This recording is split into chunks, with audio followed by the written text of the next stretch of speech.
আল্লাহ পাক বলেন ওয়ালা তানহারহুমা, তোমার বাবা মাকে দমক দিবে না। ওয়াকুল লাহুমা কাওলান কারীমা, তোমার বাবা মার সাথে উত্তম নরম ব্যবহার করো, উত্তম নরম কথা বলো। ওয়াখফিদ লাহুমা জানাহাজ যুল্লি মিনার রাহমা ওয়াকুর রাব্বিরহামহুমা কামা রাব্বায়ানি সগীরা। আল্লাহ পাক বলেন তাদের জন্য, বাবা মায়ের জন্য তোমার মাথাকে নত করে দাও, ভালোবাসার সহিত নরম করে দাও। তাদের সামনে কোনো রাজনীতি করা যাবে না, তাদেরকে কষ্ট দেওয়া যাবে না। ওকুল্লাহুমা ওয়াকুর রাব্বিরহামহুমা কামা রাব্বায়ানি সগীরা। এবং তোমরা বলো, হে আল্লাহ, আমাদের বাবা মাকে আপনি রহম করেন, যেমন তারা আমাদেরকে শৈশবে লালন পালন করছে। এ আল্লাহর গোলামেরা, আমাদের বাবারা, আমাদের মায়েরা কেমন লালন পালন করছে। ও আল্লাহর বান্দারা, আপনারা অনেকে তো বাবা হইছেন, ও পর্দার আড়ালের মায়েরা অনেকে তো মা হইছে। কেমন কষ্ট, কেমন কষ্ট। আর ছেলে সন্তানকে কেমন মুহাব্বত করে বাবারা। সন্তান যদি পেশাব করে দেয়, ডান পাশে পেশাব করে দিলে মা বাম পাশে শোয়ায়, বাম পাশে পেশাব করে দিলে মায়ের শুকনা জায়গাটা ছেলেকে দেয়, সেই শুকনা জায়গার মধ্যে পেশাব করে দিলে মা বিজার ওপরে শুইয়া সেই সন্তানকে বুকের ওপরে রাখে। কথা বলেন ঠিক কিনা? এই আল্লাহর গোলামেরা, কে গো মা হারাইছো, কে গো বাবা হারাইছো। আল্লাহর পয়গম্বর বলেন, তোমরা যদি নাজাত পেতে চাও, তোমরা যদি জান্নাত পেতে চাও, তোমাদের মা বাবার সেবা করো, আল্লাহ জান্নাত দিয়ে দিবে। এই আল্লাহর গোলামেরা, ওকুর রাব্বিরহামহুমা কামা রাব্বায়ানি সগীরা। আজকে প্রমাণ হবে কে সৌভাগ্যশীল সন্তান আর কার কপাল জানি পোড়া। ফিউ ওয়ালা তানহারহুমা ওয়াকুল লাহুমা কাওলান কারীমা واخفض لهما جناح الذل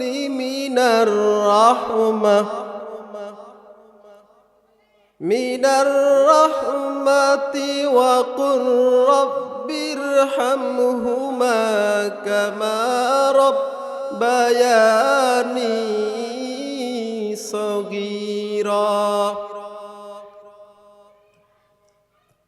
عن عبد الله رضي الله تعالى عنه قال سألت النبي صلى الله عليه وسلم أي العمل أحب إلى الله عز وجل؟ قال الصلاة على وقتها. فقلت ثم أي؟ قال بر الوالدين. فقلت ثم أي؟ قال الجهاد في سبيل الله أو كما قال النبي صلى الله عليه وسلم. تکبیر میں کلمہ میں نما جوم ازا میں ہے نام الہی سے ملا نام محمد ہے نام الہی سے ملا نام محمد. سبحانك لا علم لنا إلا ما علمتنا إنك أنت العليم الحكيم. اللهم صل على محمد النبي أمي وعلى آله وسلم تسليما. দুনিয়া মুসাফির খানা, কবর আখের ঠিকানা। कोई आगे रवाना है, कोई पीछे रवाना।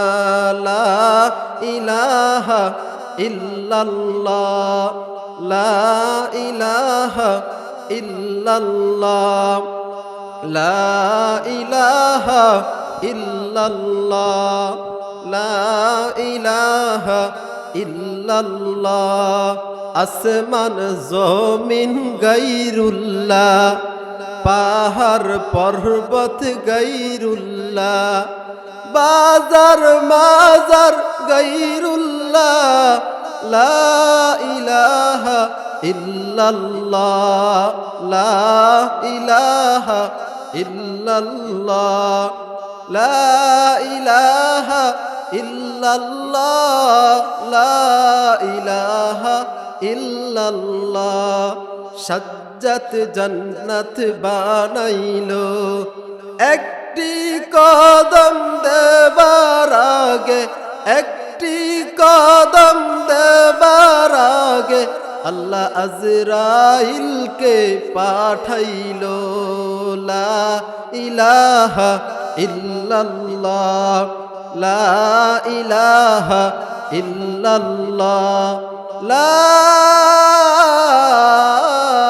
ইলাহা ইল্লাল্লাহু মুহাম্মাদুর রাসূলুল্লাহ। সকলে বলি সাল্লাল্লাহু আলাইহি ওয়াসাল্লাম। আলহামদুলিল্লাহ।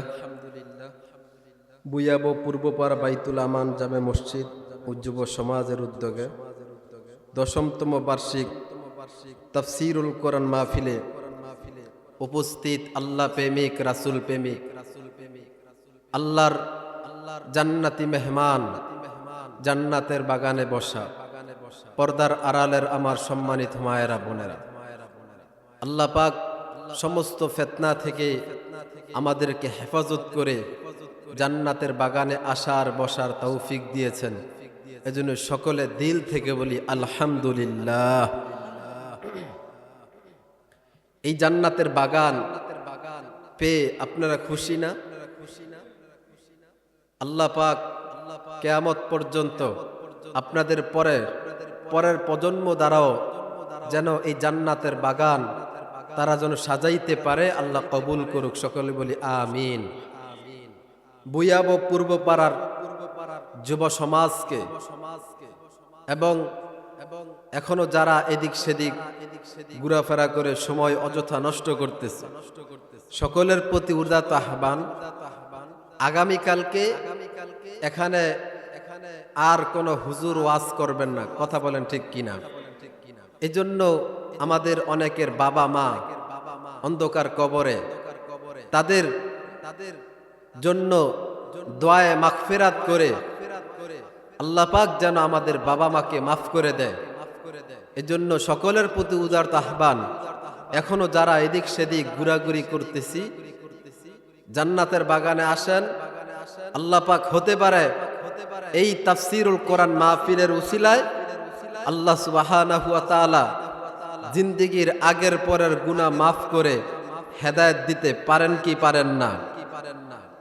এজন্য সকলের প্রতি উদারত আহ্বান, আপনারা এলোমেলো না করে জান্নাতের বাগানে আসার জন্য উদারত আহ্বান। আলহামদুলিল্লাহ। আজকে আমাকে এমন একটা বিষয় দেওয়া হয়েছে, যেই বিষয়টা হলো পিতামাতার প্রতি সন্তানের কর্তব্য।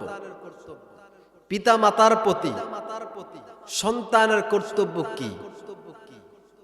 একটা সন্তান জান্নাতে যাওয়ার জন্য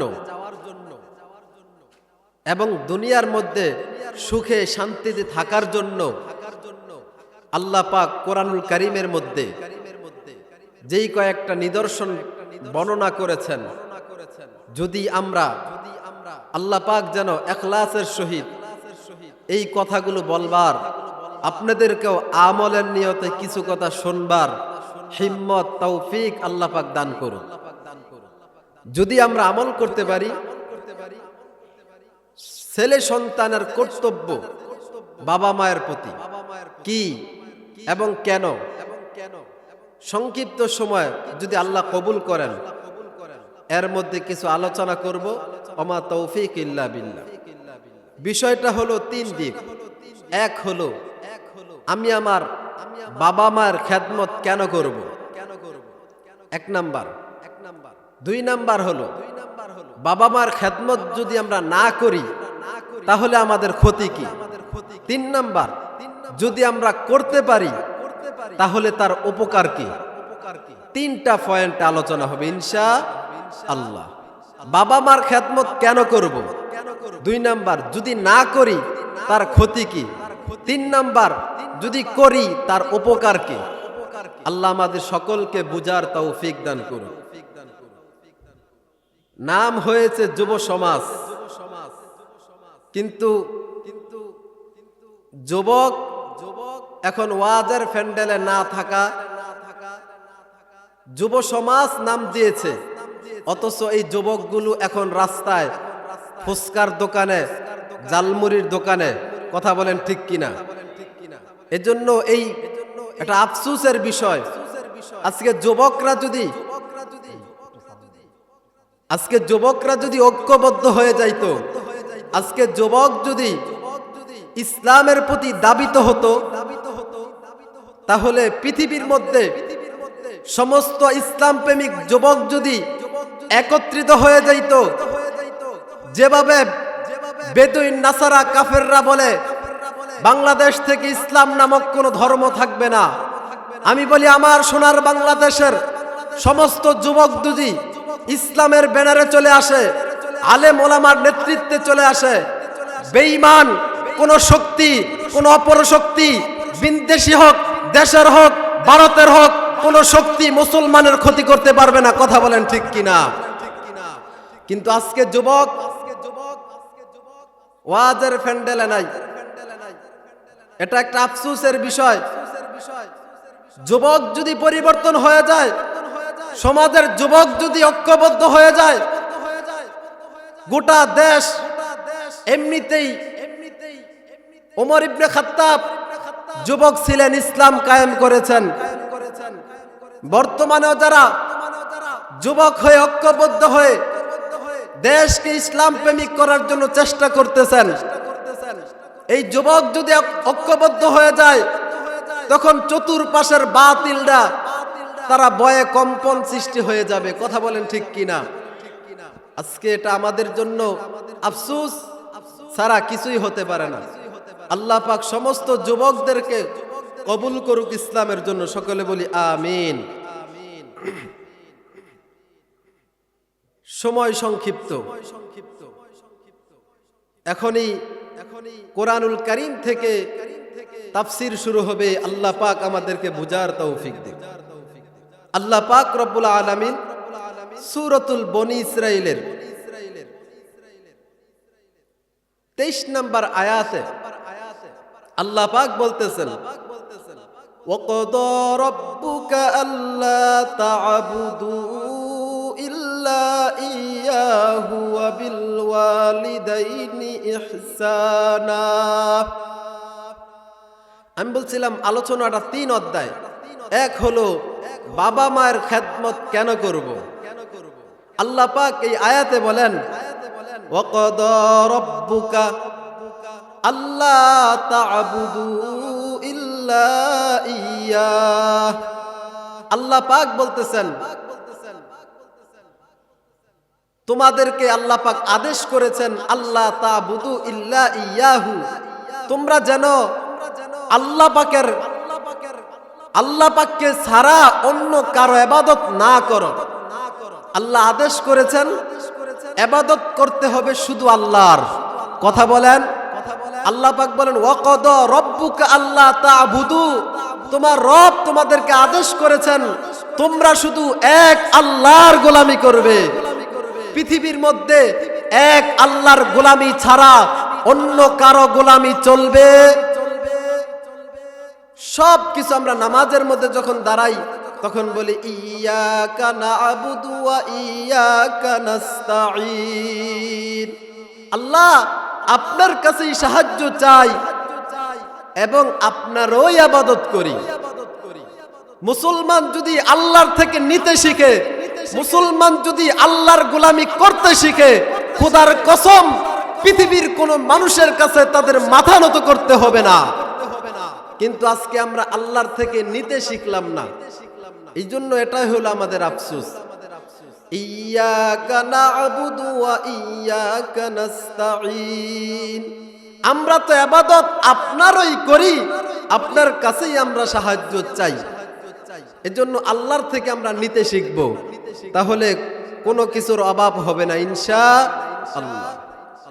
আল্লাহ পাক বলেন ওয়াকাদা রাব্বুকা আল্লা তা'বুদু, ইবাদত শুধু একমাত্র আল্লাহর করতে হবে, অন্য কারো ইবাদত চলবে না। আসমান আল্লাহর, জমিন আল্লাহর, এই দেশের মধ্যে সব কিছু যদি আল্লাহর হয়ে থাকে, গোটা পৃথিবীর মধ্যে শুধু আল্লাহর আইন বাস্তবায়ন হবে, অন্য কোন ধর্মের আইন পৃথিবীর জমিনে বাস্তবায়ন করতে দেওয়া হবে না। কথা বলেন ঠিক কিনা? সব কিছু আল্লাহর, আমাদেরকে খাওয়াইতেছেন আল্লাহ, পড়াইতেছেন আল্লাহ, সব কিছু করতেছেন আল্লাহ। অতএব শুধু আমরাও আল্লাহর জমিনে আল্লাহর দ্বীন কায়েম করার জন্য যত চেষ্টা মেহনত করতে হয় করব ইনশাআল্লাহ। وَقَضَى رَبُّكَ أَلَّا تَعْبُدُوا إِلَّا إِيَّاهُ وَبِالْوَالِدَيْنِ إِحْسَانًا, আল্লাহ পাকের ইবাদতের পরেই আল্লাহ পাক বলেন ওয়াবিল ওয়ালিদাইনি ইহসানা, তোমরা তোমাদের বাবা মায়ের প্রতি সৎ ব্যবহার করো। তাহলে আল্লাহর ইবাদত করা ফরজ, তারপরেই বাবা মার সেবা যত্ন করাও ফরজ। তাহলে আমরা আমাদের বাবা মার খেদমত কেন করব? আল্লাহ পাক ফরজ করেছেন, এটা বিধান। বাবা মায়ের সাথে খারাপ ব্যবহার করা যাবে না, তাদের সাথে সুন্দর ব্যবহার করা ফরজ। তাহলে এই জন্যই আমরা কি করব? আমাদের বাবা মায়ের সেবা যত্ন করব। হাদিস শরীফের মধ্যে আসছে বাবা মায়ের হক হলো সন্তানের প্রতি 14টি। কয়টি? জীবদ্দশায় 7টি, মৃত্যুবরণের পরে 7টি, এই হলো 14টি। হয়তো 14টি বলা সম্ভব হবে না, আল্লাহ পাক যেন মঞ্জিলে মাকসাদ পর্যন্ত বলার তৌফিক দেয়, সকলে বলি আমিন। 1 নাম্বার হক, সন্তানেরা, আমাদের যাদের বাবা মা এখনো বেঁচে আছে, এটা আমাদের জন্য খুশনসিব। আল্লাহর পয়গম্বরকে সাহাবায়ে কেরাম বলেন, ইয়া রাসূলুল্লাহ, সবচেয়ে সুন্দর ব্যবহার কার সাথে করব? আল্লাহর নবী বললেন তোমার মায়ের সাথে। দ্বিতীয়বার বললেন, আবার নবী বললেন মায়ের সাথে। তৃতীয়বার বললেন, আবার নবী বললেন মায়ের সাথে। তাহলে সবচেয়ে বেশি সুন্দর আখলাক পিতামাতার সাথে, আমাদের মা বাবার সাথে করার জন্য আল্লাহ পাক আমাদেরকে আদেশ করেছেন। ফরজে আইন, কেউ যদি না করে তাহলে সে গুনাহগার হবে। পিতামাতার কর্তব্যের মধ্যে একটি কর্তব্য হলো তাদেরকে আজমত করা, অর্থাৎ মোহাব্বত করা। দুনিয়ার মধ্যে সবাই স্বার্থের জন্য মোহাব্বত করে, কিন্তু আমাদের বাবা মা আমাদের স্বার্থ ছাড়াই ভালোবাসেন। কথা বলেন ঠিক কিনা? এই জন্য 1 নাম্বার হলো তাদের হক আজমত করা, তাদেরকে মোহাব্বত করা, সম্মান করা। তাদের আরেকটা হক হলো তাদেরকে ইতাআত করা, তাদের কথা মানা। তারা যেইভাবে বলে সেইভাবেই তাদের কথাগুলো মানতে হবে। তাদের আরেকটা হক হলো তাদেরকে আজমত, মোহাব্বত, সম্মান করা। আজকে তো এমন হয়ে গেছে আমরা আমাদের বাবা মাদের সম্মান করতে জানি না। দুনিয়ার সবাইকে সম্মান করে, কিন্তু ঘরের মধ্যে তার মাকে সম্মান করে না। এটা তো আফসোস, সম্মান করতে হবে। আরেকটা হক তাদের হলো এই বাবা মাকে, বাবা মা যেখানেই থাকে তাদেরকে মাঝে মাঝে গিয়ে তাদের সাথে সাক্ষাৎ করা, তাদের সাথে খোঁজখবর রাখা, কিভাবে আছে, কোন হালতে আছে, এগুলো খোঁজখবর রাখা। আরেকটা হক হলো সন্তানের প্রতি, সন্তানের কর্তব্য হলো বাবা মাকে সর্বদা শ্রদ্ধা করা, ভালোবাসা। আজকে তো এমন হয়েছে আমাদের মোহাব্বতের ভালোবাসার বিবি পেয়ে আমাদের বাবা মায়ের প্রতি অযত্ন। আজকে যদি সমস্ত যুবকরা, সমস্ত সন্তানেরা যদি তাদের বাবা মার জিম্মাদার হয়ে যায়, তাহলে বাংলাদেশে বৃদ্ধাশ্রম নামে কোনো প্রতিষ্ঠান থাকবে না। কথা বলেন ঠিক কিনা? নাম শুনছেন না? বৃদ্ধাশ্রম নামক কোনো প্রতিষ্ঠান থাকবে না। মুসলমান আল্লাহর গোলাম, দিনের কান লাগায় শুনে রে ভাই, আল্লাহর পয়গম্বরকে সাহাবায়ে কেরাম বললেন, ইয়া রাসূলুল্লাহ, ইয়া হাবিবাল্লাহ, আমার মা, আমার বাবা, ও নবী গো। এক সাহাবায়ে কেরাম নবীর কাছে বললেন, ইয়া রাসূলুল্লাহ, আমাকে আপনি অনুমতি দেন, আমি যুদ্ধে যাব। এবার আল্লাহর পয়গম্বর তাকে অনুমতি দিয়ে দিলেন, যাও, যুদ্ধে যাও। যুদ্ধে যখন গেলেন, যাওয়ার আগে সেই সাহাবায়ে কেরামকে বললেন, ও সাহাবী, তুমি যে যুদ্ধের মধ্যে আসছো, তোমার বাবা মার কাছ থেকে অনুমতি নিলা কিনা? এবার সেই সাহাবীরা, নবী গো, আমার মা অসুস্থ, আমার বাবা নাই, নবী আমি অনুমতি নেই নাই। এবার আল্লাহর পয়গম্বর বলেন, সাহাবীরা রে, ও আমার সাহাবী, তোমার যুদ্ধ করতে হবে না, যাও যাও যাও, গিয়ে তোমার মার সেবা করো। যে হাদিসটা পড়েছি, এক সাহাবায়ে কেরাম আল্লাহর পয়গম্বরকে বললেন, নবী গো, আইয়ুল আমালি আহাব্বু ইলাল্লাহি আযজা ওয়াজাল, কোন আমলটা সবচাইতে উত্তম? আল্লাহর পয়গম্বর বলেন, আসসালাতু আলা ওয়াক্তিহা, নামাজকে সময় মতন পড়া। ফাকুলতু সুম্মা আইয়ু, অতঃপর বললেন, তারপরে কোন আমলটা? এবার আল্লাহর পয়গম্বর বললেন, বিররুল ওয়ালিদাইন,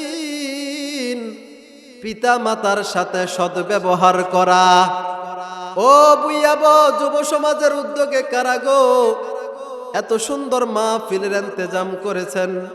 ও যুবক ভাইরা, পর্দার আড়ালের মায়েরা, বোনেরা,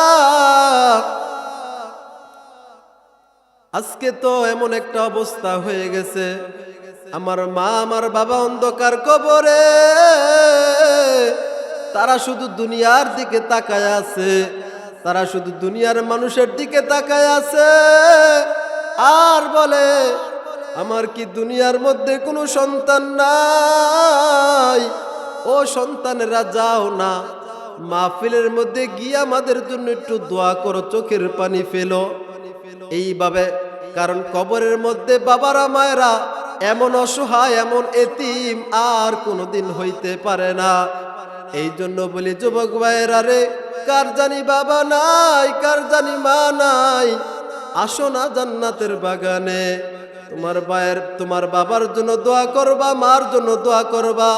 হতে পারে এই দোয়ার বরকতে আল্লাহ বাবা মায়ের কবর আযাব মাফ করতে পারে কি পারে না?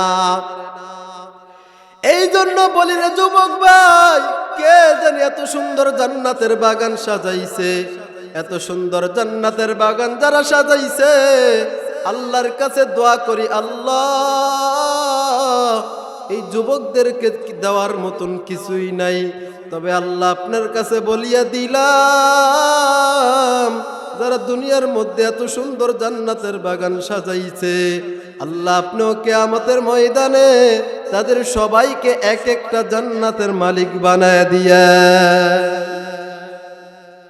বাবা মায়ের হক, এটা অবশ্যই ছেলে সন্তানের কি করতে হবে? পালন করতে হবে। তার একটা হক হলো ছেলে মেয়ে অবশ্যই বাবা মাকে মোহাব্বত করবে। আজকে মোহাব্বত হয়ে গেল ভিন্ন। মুহাব্বত শুধু দুনিয়া দুনিয়া। আল্লাহর পয়গম্বর বলেন, তোমরা কি জান্নাতে যেতে চাও? তোমরা কি জান্নাতে চিরজীবন থাকতে চাও? সাহাবায়ে কেরাম বলেন, ইয়া রাসূলুল্লাহ, অবশ্যই চাই। এবার আল্লাহর পয়গম্বর বলেন, সাহাবীরা রে, যদি তোমরা জান্নাতে থাকতে চাও, তোমাদের মায়ের সেবা করো, বাবার সেবা করো। আজমত করা, মুহাব্বত করা, এই মুহাব্বতের অনেক ব্যাখ্যা। পরের আয়াতে, এই আয়াতের অংশের মধ্যেই আল্লাহ পাক বলেন, ইম্মা ইয়াবলুগান্না ইনদাকাল কিবার আহাদুহুমা আও কিলাহুমা। তোমার বাবা মা যদি বার্ধক্যের মধ্যে পড়ে যায়, তুমি যদি তোমার বাবা মা অথবা মা দুইজনের একজন অথবা দুজনকে যদি পাও, আহাদুহুমা আও কিলাহুমা ফালা তাকুল লাহুমা উফ। তাদেরকে উফ শব্দ যেন তারা না বলতে পারে এমন ভাবে থাকো। উফ শব্দের ব্যাখ্যা কি? বাবা মা যা বলবে ধৈর্য সহকারে এগুলো শুনতে হবে। ওয়ালা তানহারহুমা, এবং বাবা মাকে দমক দিবা না। আজকে তো আমাদের সমাজে এমন যুবকের অভাব নাই যে বাবা মাকে দমক দেয়। কথা বলেন ঠিক কিনা? আল্লাহ পাক বলেন, ওয়ালা তানহারহুমা, তোমার বাবা মাকে দমক দিবে না। ওয়াকুল লাহুমা কাওলান কারীমা, তোমার বাবা মার সাথে উত্তম নরম ব্যবহার করো, উত্তম নরম কথা বলো। ওয়াখফিদ লাহুমা জানাহাজ যুল্লি মিনার রাহমা ওয়াকুর রাব্বিরহামহুমা কামা রাব্বায়ানি সগীরা। আল্লাহ পাক বলেন, তাদের জন্য, বাবা মায়ের জন্য তোমার মাথাকে নত করে দাও, ভালোবাসার সহিত নরম করে দাও। তাদের সামনে কোনো রাজনীতি করা যাবে না, তাদেরকে কষ্ট দেওয়া যাবে না। ওকুল্লাহুমা ওয়াকুর রাব্বিরহামহুমা কামা রাব্বায়ানি সগীরা।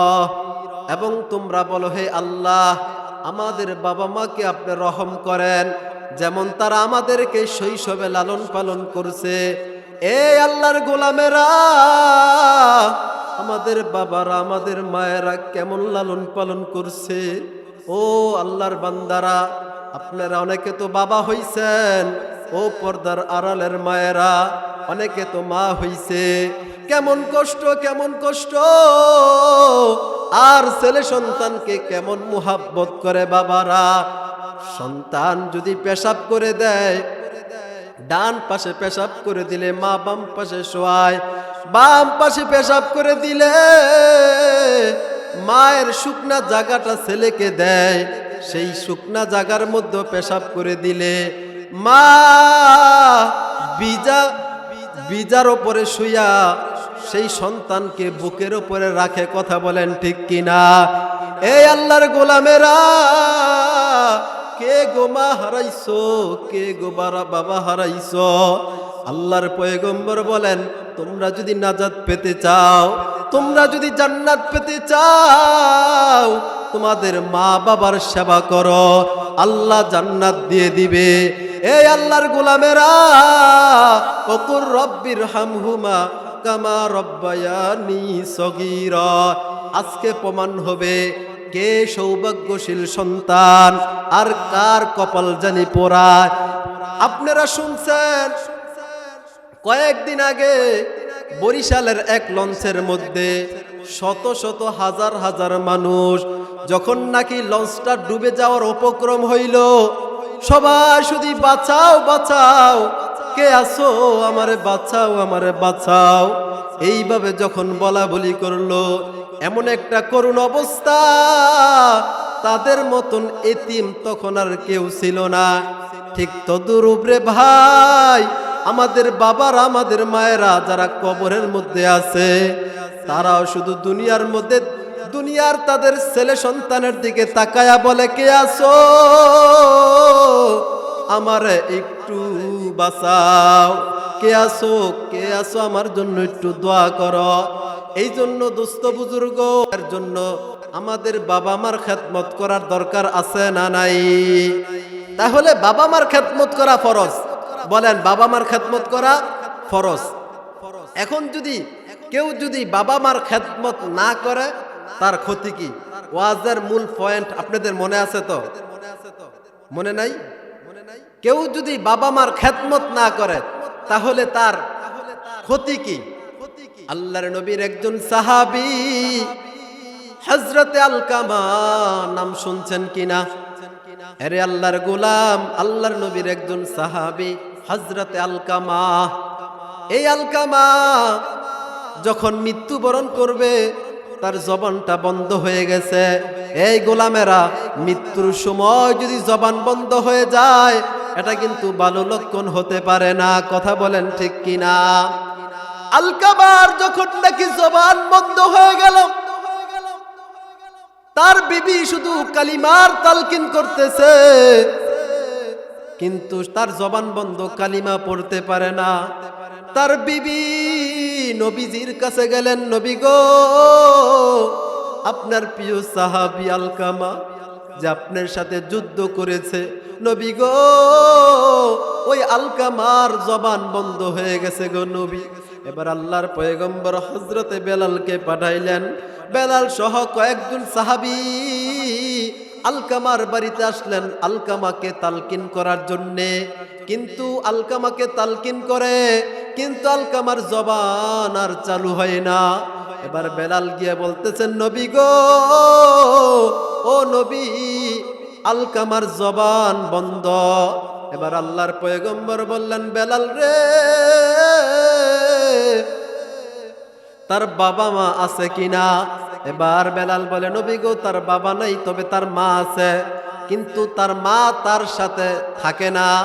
এবার আল্লাহর পয়গম্বর বলে, কোথায় তার মা? আমাকে নিয়ে যাও, নাই তো তাকে বলো আসতে। এবার আলকামার বৃদ্ধ মা লাঠি বর করে নবীজির কাছে আসলেন। এবার আল্লাহর পয়গম্বর বললেন, আলকামার মা, তোমার সন্তান কেমন? এবার আলকামার মা বলে, নবী গো, আমার সন্তান অনেক ভালো, কোনোদিন নামাজ কাজা করে না, হজ করছে, দান সদকাও করে, আবার আপনার সাথে জিহাদেও অংশগ্রহণ করেছে। নবী গো, অনেক ভালো, অনেক ভালো, তবে আমি তার প্রতি সন্তুষ্ট না। এবার আল্লাহর পয়গম্বর বলেন, কেন, কিসের জন্য? এবার আলকামার মা দুইটা চোখের পানি ছেড়ে দিয়ে কান্দে আর বলে, নবী গো, এবার তার শরীর থেকে একটু কাপড় করে তার শরীর থেকে দেখাইলেন, নবী গো, এই যে দেখেন আঘাতের চিহ্ন, আমার সন্তান আলকামা আমাকে প্রহার করেছে, আঘাত করেছে। এবার আল্লাহর পয়গম্বর রাগ হয়ে গেলেন। রাগ হয়ে যাওয়ার পরে আল্লাহর পয়গম্বর সাহাবায়ে কেরামকে বললেন, সাহাবীরা রে, ও আমার সাহাবীরা, যাও তাড়াতাড়ি জংলা থেকে লাকড়ির ব্যবস্থা করো, লাকড়ি এনে আলকামাকে আগুনের মধ্যে ফেলে দাও। এবার আল্লাহর পয়গম্বরের কথায় সবাই লাকড়ি আনার জন্য তৈয়ার হয়ে গেলেন। আলকামাকে যখন জ্বালাবে এর আগে বলছেন, ও আলকামার মা, তোমার ছেলেকে যদি তুমি মাফ না করো, তোমার ছেলেকে আগুনে জ্বালায় দেওয়া হবে। মা তো মাই হয়। এবার আলকামার মা বলছেন, নবী গো, আমার সন্তান আমার এত কষ্ট দিয়েছে, কিন্তু নবী গো, আমার সামনে আমার ছেলেকে আপনি জ্বালাইবেন, এটা আমি মা সহ্য করতে পারবো না। এই মায়েরা গো, একজন মাই জানে তার সন্তানের জন্য কেমন লাগে। দুনিয়ার সব ছেড়ে দিবে, কিন্তু ছেলে সন্তানের মোহাব্বত কোনোদিন বাবারা মায়েরা ছাড়তে পারে না। কথা বলেন ঠিক কিনা? যদিও আলকামার মা তার প্রতি এত পরিমাণ রাগান্বিত হইছেন, কিন্তু বলতেছেন আল্লাহর পয়গম্বরকে, নবী গো, আমার সন্তানকে আমি মাফ করে দিলাম। যখন আলকামার মা মাফ করে দিলেন, এবার আলকামার জবান থেকে কালিমা বাহির হয়ে গেল, লা ইলাহা ইল্লাল্লাহু মুহাম্মাদুর রাসূলুল্লাহ। তাহলে বাবা মার খেদমত করা ফরজ, আর যদি কেউ না করে তার ক্ষতি কি? তার ক্ষতি হলো দুনিয়ার মধ্যে বাবা মার খেদমত যদি কেউ না করে, সে হাজী হতে পারে, মসজিদের খতিব হতে পারে, সমাজের দানবীর হতে পারে, কিন্তু কোনোদিন আল্লাহর জান্নাতে তার জায়গা হতে পারে না। এটা হলো ক্ষতি। কথা বলেন। তার ক্ষতি হলো দুনিয়ার মধ্যে সে বেইজ্জতি হবে এবং পরকালে সে জাহান্নামে যাবে, তার কপালে জান্নাত আসবে না। এই জন্য বাবা মার খেদমত দরকার আছে না নাই? অনেক ক্ষতি। বাবা মার খেদমত যদি আমরা না করি অনেক ক্ষতি। 3 নাম্বার পয়েন্ট হলো, যদি বাবা মার খেদমত করি তাহলে আমাদের ফায়দা কি জানা দরকার আছে না নাই? আপনার আওয়াজ বুঝতেছেন না? 1 নাম্বার, বাবা মার খেদমত করা ফরজ বললাম, কেউ না করলে জাহান্নামে যাবে, দুনিয়ার মধ্যেও ক্ষতিগ্রস্ত হবে। এখন যদি যারা করে তার ফায়দা জানার দরকার আছে না নাই? হযরত মাওলানা আশরাফ আলী থানভী রাহমাতুল্লাহি আলাইহি, আকাবিরে আসলাফগণ, অনেক বড় বুজুর্গ, তিনি কিতাবের মধ্যে লেখেন, কেউ যদি মা বাবার খেদমত করে আল্লাহ পাক তাকে 5টা পুরস্কার দেয়। সুবহানাল্লাহ। এই যুবকরা, 5টা পুরস্কার যদি তুমি নিতে চাও তাহলে তোমার বাবা মার খেদমত করতে হবে। 1 নাম্বার পুরস্কার হলো, আশরাফ আলী থানভী রাহমাতুল্লাহি আলাইহি কিতাবের মধ্যে লেখেন, 1 নাম্বার ফায়দা হলো যারা তার মা বাবাকে সেবা যত্ন করে, দুনিয়ার মধ্যে 1 নাম্বার ফায়দা হলো আল্লাহ পাক রব্বুল আলামিন তার হায়াতকে বৃদ্ধি করে দিবে। অনেক হায়াত, অনেক লম্বা হায়াত এবং ইজ্জতের সহিত আল্লাহ পাক হায়াত বৃদ্ধি করবেন।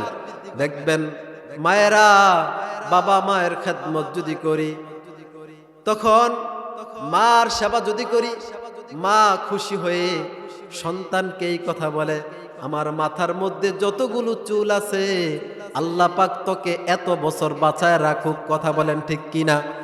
এই যে মা দোয়া করছে, এই মার দোয়ার বরকতে আল্লাহ পাক তার ছেলে মেয়েকে দীর্ঘ নেক হায়াত বাড়ায় দেয়। এই আল্লাহর গোলামেরা, কারা গো এত সুন্দর জান্নাতের বাগান সাজাইছেন? এত সুন্দর বিষয় আজকে আমাদের বাবা মা এইভাবে অবদস্থ হচ্ছে। কিসের জন্য? আমরা আমাদের বাবা মার কর্তব্য বুঝি না। এই জন্য আমাদের সংসারের মধ্যে, আমাদের ব্যবসা বাণিজ্যের মধ্যে কোনো বরকত হয় না। যদি বরকত উপার্জন করতে চাও তাহলে বাবা মার পায়ের কদমে পড়ে যাও। 2 নাম্বার ফায়দা হলো, আশরাফ আলী থানভী রাহমাতুল্লাহি আলাইহি কিতাবের মধ্যে লেখে, 2 নাম্বার ফায়দা হলো, কেউ যদি তার মার সেবা করে তাহলে আল্লাহ পাক তাকে বালা মুসিবত থেকে হেফাজত করে। সুবহানাল্লাহ। এই আল্লাহর গোলামেরা, আপনি এমন পাপ করেছেন, আল্লাহ পাক এই পাপের জন্যে আপনার উপরে গজব নাজিল করবে অথবা ঠাডা নিক্ষেপ করবে। আপনি বাড়ি থেকে যখন রওনা করেছেন কোথাও যাবেন, তখনই আল্লাহ পাক গজব নাজিল করবে। কিন্তু আপনার মা, যেহেতু আপনার মার সেবা করেছেন, আপনি ঘর থেকে যখন বাহির হলেন, আপনার মা যায় নামাজের মুসল্লায় দাঁড়ায়া 2টা হাত তুলে বলে, প্রভু গো, ও আল্লাহ, আমার সন্তান আমার সেবা করে। আল্লাহ, আমার সন্তান যেখানে যাবে আল্লাহ তুমি নিরাপদের সফরটা দিয়া দিও, আমার সন্তানের বিপদ থেকে হেফাজত কইরো। এইভাবে মা যায় নামাজের মুসল্লায় দোয়া করে, আর আল্লাহ পাক তার উপরে গজব নাজিল করবেন। এমত অবস্থায় যখন মা দোয়া করছে, তখন তার সন্তানের উপরে ঠাডাটা পড়ার উপক্রম ছিল, কিন্তু মা যায় নামাজের মুসল্লায় দোয়া করার কারণে মার দোয়ার বরকতে আল্লাহ পাক সেই ঠাডাটা তার উপরে না দিয়া আল্লাহ পাক তাল গাছের উপরে ফালাইছে। কথা বলেন ঠিক কিনা? কিসের বরকত? মা বাবার সেবা যত্ন করলাম, এই জন্য মা বাবার সেবা যত্ন করার কারণে আল্লাহ পাক এই মুসিবত থেকে হেফাজত করে। অনেক সময় তো আমরা অনেক দূরে যাই, এমন একটা সময় হয় 1 মিনিট 2 মিনিটের জন্য অ্যাক্সিডেন্ট হওয়ার উপক্রম ছিল, কিন্তু অ্যাক্সিডেন্ট হই না, আল্লাহ বাঁচাই দিছে। আল্লাহ তো বাঁচাইছে, ওই যে তুমি তোমার মার সেবা করছো, তোমার মার খেদমত করছো, এই মার দোয়ার বরকতে আল্লাহ পাক তোমাকে খারাপ রোড অ্যাক্সিডেন্ট থেকে হেফাজত করছে। 3 নাম্বার ফায়দা হলো, আশরাফ আলী থানভী রাহমাতুল্লাহি আলাইহি বলে, কেউ যদি মার সেবা করে, কেউ যদি বাবার সেবা করে, তাহলে আল্লাহ পাক তাকে দুনিয়ার মধ্যে ইজ্জতের মালিক বানায় দেয়। সুবহানাল্লাহ। আল্লাহ পাক বলেন, কুলিল্লাহুম্মা মালিকাল মুলকি তুতিল মুলকা মান তাশা। এ আল্লাহর গোলামেরা, নবীর উম্মতেরা, ইজ্জত বেইজ্জতের মালিক শুধু একমাত্র আল্লাহ। মার দোয়া ছাড়া সম্মানের চেয়ারে বসা সম্ভব না, বাবার দোয়া ছাড়া কোটিপতি হওয়া সম্ভব না। কথা বলেন ঠিক কিনা? যারাই কোটিপতি হয়েছে, যারাই বড় বড় আলেম হয়েছে, যারা সম্মানের চেয়ারে বসছে, খোদার কসম বাবা মার দোয়া ছাড়া সম্মানের চেয়ারে বসা সম্ভব না। কিতাবের মধ্যে লেখে, কেউ যদি মা বাবার সেবা যত্ন করে, আল্লাহ পাক তাকে সম্মানের চেয়ারে বসাবে, দুনিয়ার মধ্যে সম্মানের জায়গা তাকে দান করবে। বাবা মার সেবা যত্ন ছাড়া সম্মানিত হওয়া যায় না। এজন্য বাবা মার সেবা করা দরকার আছে না নাই? 4 নাম্বার ফায়দা হলো, আশরাফ আলী থানভী রাহমাতুল্লাহি আলাইহি লেখে, 4 নাম্বার ফায়দা হলো, আল্লাহ পাক রব্বুল আলামিন মা বাবার সেবা করার কারণে আল্লাহ পাক তাকে মরার আগে জীবনে একবার হলেও বাইতুল্লাহ শরীফে যাওয়ার তৌফিক দিবে। আরে আল্লাহর গোলাম, কিভাবে সম্ভব? টাকা নাই, পয়সা নাই, আমি তো গরিব মানুষ, কেমনে হজ করব? কিভাবে সম্ভব? ও আল্লাহর বান্দারা, আল্লাহর পয়গম্বর বলেন, কেউ যদি তার বাবার চেহারার দিকে তাকায়, তার মার চেহারার দিকে যদি নেক নজরে তাকায়, তো আল্লাহ পাক রব্বুল আলামিন একটা কবুল হজের সওয়াব দান করে। যখন এইভাবে সন্তানটা তার মার চেহারার দিকে তাকায়া কবুল হজের সওয়াব যখন নাকি নিতেছে, তখন ফেরেশতারা আল্লাহকে বলে, আল্লাহ আপনার এই বান্দাটা কবুল হজের সওয়াব অনেক হয়ে গেছে, নফল হজ অনেক হয়ে গেছে। তখন ফেরেশতারা পর্যন্ত দোয়া করে, আল্লাহ আপনার এই বান্দাকে একবার আপনি খানায় কাবা শরীফ একটা বার হজ করার তৌফিক দেন। ফেরেশতারা পর্যন্ত দোয়া করে, আল্লাহ পাক তখন দোয়াটা কবুল করে। তখন কোন এক বড় লোককে, যাদের টাকা পয়সা আছে, আল্লাহ পাক তার দিলটাকে ওই গরিবের দিকে মাইল করে দেয়। সেই বড় লোক গরিবকে গিয়ে বলে, ও ভাই, আমার ওপরে তো আল্লাহ হজ ফরজ করেছে, কিন্তু এখন তো আমার যাওয়া সম্ভব না, তুমি যদি অবসর থাকো তাহলে আমার হজটা তুমি করে যাও। এই যে মার সেবা করছে, এই জন্য আল্লাহ পাক, আপনারা খবর পান নাই, অনেক রিস্কাওয়ালা হজ করে। কথা বলেন ঠিক কিনা? এটা টাকার জন্য না, ওই যে মার সেবা করছে, আল্লাহ কবুল কইরা হজের ব্যবস্থা করে দিছে। টাকা পয়সা থাকলেই শুধু হজ করা যায় না, টাকা পয়সা থাকলেই শুধু কাবা শরীফে গিয়ে লাব্বাইক লাব্বাইক বলা যায় না রে ভাই। এটা আল্লাহর পক্ষ থেকে যদি ফায়সালা না আসে, টাকা আছে কোনোদিন হজ করা যাবে না, যদি আল্লাহ কবুল না করে। 5 নাম্বার ফায়দা হলো, আল্লাহর পয়গম্বর হযরত মাওলানা আশরাফ আলী থানভী কিতাবের মধ্যে লেখেন নবীর বাসার কথা। 5 নাম্বার ফায়দা হলো, কেউ যদি মা বাবার সেবা করে, কেউ যদি মা বাবার সেবা যত্ন করে, 5 নাম্বার পুরস্কার আল্লাহ যেটা দান করবেন, এটা আমাদের সবার দরকার। সেটা হলো যখন নাকি আজরাইল মালাকুল মাউতকে পাঠাবে, আজরাইল মালাকুল মাউতকে যখন আল্লাহ পাঠাবে তার জানটাকে বাহির করার জন্য, তার জানটাকে কবজ করার জন্য, তখন শয়তান সেই মানুষটার কাছে এসে দুনিয়াবি কথা বলবে। শয়তান তার কাছে এসে তাকে ধোঁকা দেওয়ার চেষ্টা করবে। কিন্তু যদি সেই আল্লাহর গোলাম তার বাবা মার খেদমত করে, তার মা বাবার খেদমত যদি করে, আল্লাহর পয়গম্বর বলেন তার মার সেবার করার কারণে আল্লাহ পাক মৃত্যুর সময় তাকে কালিমা নসিব করাবে। আল্লাহর নবী অন্য হাদিসের মধ্যে বলেন, কেউ যদি মৃত্যুর সময় একবার কালিমা পড়ে, আল্লাহ পাক তাকে জান্নাতের মেহমান বানাবে।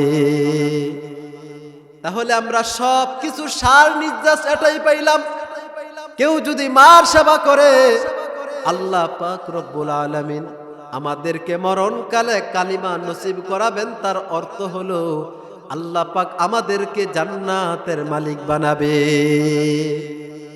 মায়ের দোয়া লও হে মুমিন, মায়ের দোয়া লও, বিপদে পড়বে না তুমি যখন যেথাই যাও।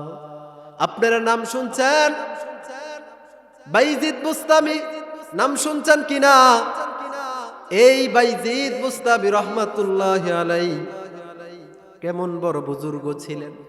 তার মা একদিন বলছিল, ও বাবা আমার জন্য একটু পানি নিয়ে আসো।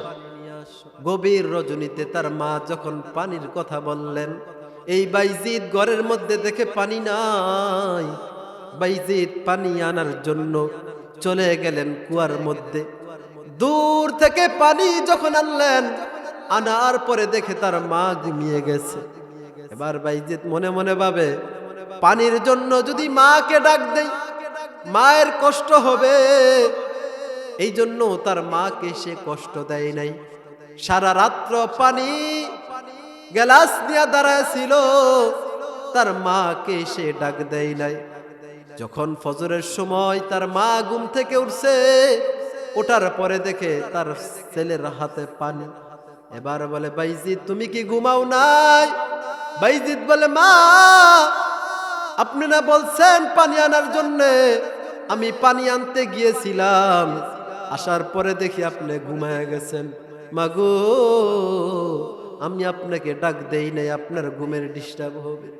এবার মা বাইজিদকে বুকে জড়ায়া দুইটা হাত আসমানের দিকে উঠায়া দোয়া করলেন, আল্লাহ ও মালিক, আমার বাইজিদ আমাকে খুশি করছে, আল্লাহ আপনি তাকে সুলতানুল আরিফিন হিসাবে কবুল করেন। এই যে মা দোয়া করছিল গভীর রাত্রে, মার দোয়ার বরকতে আল্লাহ পাক রব্বুল আলামিন বাইজিদ বুস্তামির জমানার ওলি বানায় দিছে। এই জন্য মায়ের দোয়ার দরকার আছে না নাই? এই কেরাগো এত সুন্দর জান্নাতের ব্যবস্থা করছে, দুনিয়াবি জান্নাত। ও আল্লাহর গোলামেরা, যদি তোমরা জান্নাতে যেতে চাও, তাহাজ্জুদ পড়েও যাইতে পারবা না, হজ 20 বার করেও যাইতে পারবা না, নামাজ সবসময় পড়েও যাইতে পারবা না, যদি তোমার মার সাথে খারাপ ব্যবহার করে। অনেক হাজী সাহেব আছে তার মার সেবা যত্ন করে না। এই যে কঠিন শীত, অনেক শীতের মধ্যে এমনও আছে অনেক মানুষ তার বিবিকে নিয়ে বিদেশি কম্বল নিয়ে তার বিবি সন্তানকে নিয়ে আরামে ঘুমায়, কিন্তু তার মা বাঙ্গা একটা কুরের ঘরে ঘুমায়, সুন্দর একটা ল্যাপ পর্যন্ত নাই। কয়েকবার ঘুম ভেঙে যায়, মার কয়েকবার ঘুম ভেঙে যায় ল্যাপের জন্য। শীতের রজনী সারা রাত্র, কত বড় রাত্র, তার মার ঘুম ভেঙে যায় আর তার সন্তান আরামে থাকে। কথা বলেন ঠিক কিনা? আল্লাহ সহ্য করবে না রে ভাই। কোথায় থেকে আসলা, আবার কোথায় তুমি চলে যাইবা? জান্নাতে যদি যেতে চাও, শুধু আমাদের কাজ একটাই, বাবা আমার খেদমত করো, বাবা আমার খেদমত করো। আল্লাহ এমন জান্নাত দিবে যেটা কোনোদিন কল্পনা করেও শেষ করা যাবে না। আব্দুল কাদের জিলানী রহমাতুল্লাহি আলাইহি কত বড় পীর ছিলেন। এই আব্দুল কাদের জিলানী এমনিতেই জিলানী হয় নাই, শুধু এক মায়ের দোয়ার বরকতে আব্দুল কাদের জিলানী হয়েছে। যারাই বড় হয়েছে শুধু মায়ের দোয়া, মায়ের দোয়ার বরকতেই তারা বড় হয়েছে। এখন অনেকে বলবেন, হুজুর আমাদের তো মা নাই, আমাদের তো বাবা নাই। হুজুর আমাদের মা নাই, আমাদের তো বাবা নাই, এখন আমাদের করণীয় কি? ও বাবারা, ও আল্লাহর গোলামেরা, ও পর্দার আড়ালের মায়েরা, আপনাদের করণীয় কি জানেন? আপনার বাবা, আপনার মা, আজকে আপনি যেই বিছানার মধ্যে ঘুমান, আজকে যেই বাড়ির মধ্যে থাকেন, আজকে যেই সম্পত্তির মধ্যে আপনি কৃষি কাজ করেন, সব তো আপনার বাবার সম্পদ, আপনার বাবার কষ্টের উপার্জনের টাকার সম্পদ। এই জন্য তাদের তো দেওয়ার মতন কিছুই নাই। তবে মাঝে মধ্যে গিয়ে তাদের কবরের পাশে গিয়ে দুইটা হাত আসমানের দিকে উঠায়া আল্লাহরে বলবেন, আল্লাহ আমার মা না ছোট্টবেলা, আমার বাবা না ছোট্টবেলা আমাদের জন্য কত কষ্ট করছে। আল্লাহ গো, শৈশবকালে কিশোরকালে আমার মাকে দেখছি, আমার মা ঠিক মতন খানা খাই নাই, আমার খাওয়াইছে। আমার বাবারে দেখছি, আমার বাবা সারা রাত্র কষ্ট করে কাজ করেছেন, দিনে কাজ করেছেন, ঠিক মতন খাবার খাই নাই। কত ঈদের দিন দেখছি আমি সন্তানকে আমার মা সুন্দর একটা কাপড় পরাইছে, আমার বাবা সুন্দর একটা কাপড় পরাইছে, কিন্তু আমার বাবা সুন্দর একটা কাপড় পরতে পারে নাই, আমার মা সুন্দর একটা কাপড় পরতে পারে নাই। আজকে কাপড়ের কোনো অভাব নাই, আজকে ঘরের মধ্যে খাবারের কোনো অভাব নাই, কিন্তু খাওয়ার মতন মা নাই, খাওয়ার মতন বাবা নাই। দুনিয়ার মধ্যে আমার বাবা আমার মা কতদিন গরুর গোস্তর জন্য কষ্ট করছে, আজকে ফ্রিজ ভরা গোস্ত, কিন্তু খাওয়ার মতন আমার মা নাই, খাওয়ার মতন আমার বাবা নাই। কবরের পাশে গিয়ে দুইটা হাত তুলে আল্লাহকে বলবেন, আল্লাহ আমার জীবনে যদি কোনো একটা নেক আমল কবুল হয়ে থাকে, ওই নেক আমলের উসিলায় আল্লাহ আমাদের বাবা মাকে মাফ করে দেন। পারবো তো ইনশাআল্লাহ। 2 নাম্বার হলো মসজিদের ইমাম সাহেব অথবা মাদ্রাসার ছাত্র দিয়া বাবা মার জন্য কোরআন খতম করাবেন। কোরআন খতম করে বাবার জন্য দোয়া করবেন, মার জন্য দোয়া করবেন। যখনই সময় পাইবেন মার জন্য দোয়া করবেন, বাবার জন্য দোয়া করবেন। আপনি যখন আবার কবরের মধ্যে চলে যাবেন, এই যে আপনার বাবার জন্য দোয়া করছেন, মার জন্য দোয়া করছেন, আপনিও যখন কবরের মধ্যে চলে যাবেন, আপনার ছেলেও আপনার কবরের পাশে কাঁদবে, আপনার মেয়েও আপনার কবরের কাছে কাঁদবে, বলবে আল্লাহ আমার বাবারে দেখছি কত কষ্ট করছে, আমার মায়েরে দেখছি কত কষ্ট করছে, আল্লাহ মায়েরে তো দেওয়ার মতন কিছুই নাই, বাবারে দেওয়ার মতন কিছুই নাই। আল্লাহ দুইটা হাত তুলে দোয়া করলাম, আল্লাহ আমার মায়েরে আপনি মাফ করে দেন, আল্লাহ আমার বাবারে মাফ করে দেন।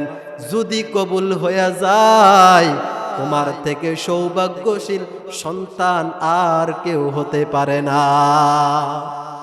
সময় সংক্ষিপ্ত, যেই বিস্তারিত আলোচনা সংক্ষিপ্ত করে দিলাম। তাহলে সর্বমোট কথা হলো, বাবা মার খেদমত করা বলেন সবাই কি ফরজ। সেবা না করলে দুনিয়াও বরবাদ, আখেরাতও বরবাদ। 3 নাম্বার, বাবা মার সেবা করলে 5টা পুরস্কার। পুরস্কার কয়টা? 5টা। সকলে বুঝছেন না?